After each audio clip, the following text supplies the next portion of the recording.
Hello বন্ধুরা, আজকে এই ডানোর দুধ দিয়ে দুধ চা বানাবো। দেখা যাক। এই আমাদের পানি গরম হচ্ছে, এখানে দিচ্ছি যে খাল, এলাচি, চিনি, লবণ। পানিগুলো ফুটিয়ে নিচ্ছি, তারপরে দেবো একটু পরে চাপাতি।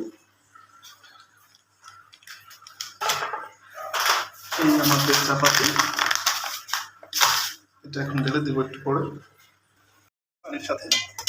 কালারটা পুরোটা এখানে মিক্স পান এই পানির সাথে আমি ফুটিয়ে নিচ্ছি।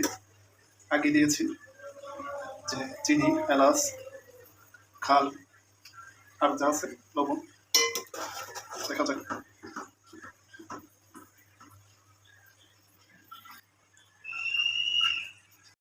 এই যে আমার চা রেডি।